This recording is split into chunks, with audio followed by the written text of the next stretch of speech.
Cycle वाले ने एक आदमी को टक्कर मार दी और बोला, भाई साहब आप बहुत किस्मत वाले हो। आदमी, एक तो तूने मुझे टक्कर मारी और ऊपर से मुझे किस्मत वाला कह रहे हो। साइकिल वाला, आज छुट्टी है तो साइकिल चला रहा हूं, नहीं तो मैं ट्रक चलाता हूं।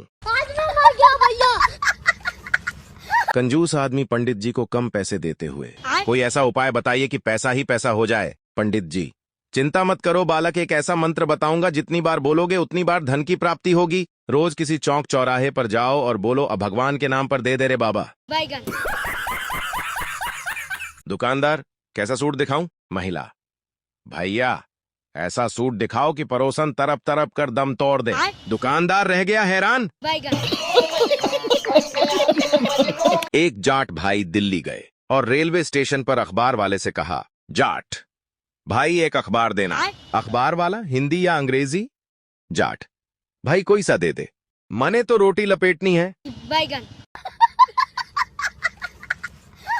बेटा, पिताजी आप बहुत किस्मत वाले हैं।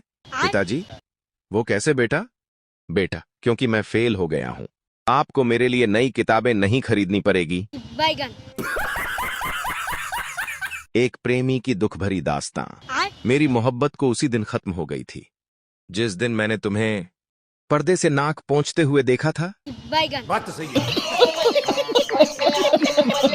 पप्पू इलेक्शन में खड़ा हुआ, उसे सिर्फ 3 वोट मिले। उसने पुलिस से Z+ सिक्योरिटी मांगी। पुलिस, क्यों चाहिए सिक्योरिटी? पप्पू, जिस शहर में इतने लोग मेरे खिलाफ हैं तो मुझे सुरक्षा मिलनी चाहिए। बात तो सही है। पति, तुम मेरी फिल्म में काम करोगी? पत्नी, हाँ करूंगी, क्या करना होगा? पति, कुछ नहीं, बस नदी में जाकर खड़ी हो जाना। पत्नी, फिल्म का नाम क्या है? पति की गई भैंस पानी में। पत्नी, तुम मेरी नई फिल्म में काम करोगे? पति, हाँ क्या करना है? पत्नी, बस घर जाना है, फिर वापस यहीं नदी किनारे आना है, ऐसा 2-3 बार करना है। पति, ठीक है, पर फिल्म का नाम क्या है? पत्नी, धोबी का कुत्ता, न घर का न घाट का। दूध वाले हड़ताल करते हैं तो दूध सड़क पर फेंकते हैं। टमाटर वाले हड़ताल करते हैं तो टमाटर सड़क पर फेंक देते हैं। न जाने बैंक को कब अक्कल आएगी। इस सज्जन को क्या तकलीफ है भाई?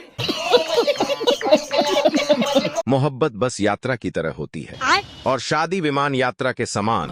तंग आकर आप बस से तो उतर सकते हैं, लेकिन विमान से नहीं। बात तो सही है। पापा, एक काम ढंग से नहीं करता। बेटा, सॉरी पापा। पापा, कुत्ता देखा है तूने? बेटा, हाँ।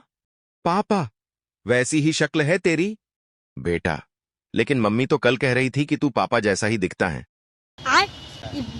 पत्नी आधे घंटे से मोबाइल के कैमरे के लेंस को दुपट्टे से घिस रही थी। मगर क्यों? पहले सेल्फी लेती और फिर डिलीट कर देती।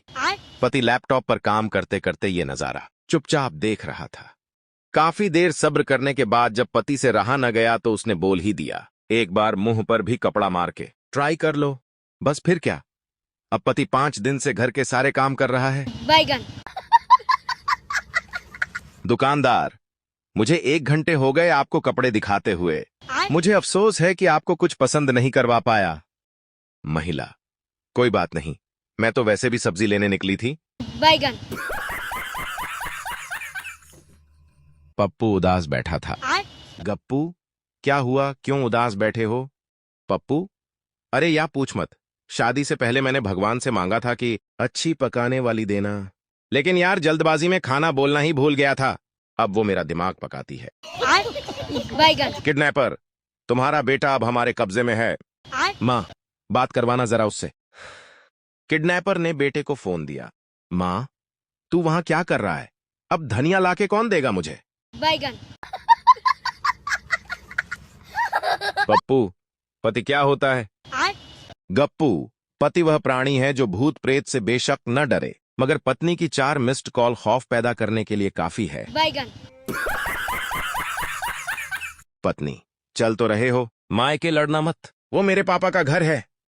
पति झुंझलाकर, तो मेरे बाप का घर क्या कुरुक्षेत्र है जो रोज महाभारत करती रहती हो? बात तो सही है। पति मरते समय अपनी बीवी से, अलमारी से तेरे सोने के गहने मैंने ही चोरी किए थे। बीवी रोते हुए, कोई बात नहीं जी। पति, तेरे भाई ने तुझे जो 1 लाख रुपये दिए थे वो भी मैंने ही गायब किए थे। पत्नी, कोई बात नहीं, मैंने आपको माफ किया। पति, तेरी कीमती साड़ियां भी मैंने ही चोरी कर अपनी प्रेमिका को दे दिए थे। पत्नी, कोई बात नहीं जी, आपको जहर भी तो मैंने ही दिया था। अब आप आराम से मर जाइए। बैगन। चिंटू और उसकी पत्नी की मैरिज एनिवर्सरी थी, इसलिए पिंटू ने उन्हें फोन किया। चिंटू घर पर नहीं था। उनकी नौकरानी ने फोन उठाया। पिंटू, हेलो, चिंटू है? नौकरानी, नहीं, वो लोग बाहर गए हैं, उनकी मैरिज अननेसेसरी है ना। बैगन।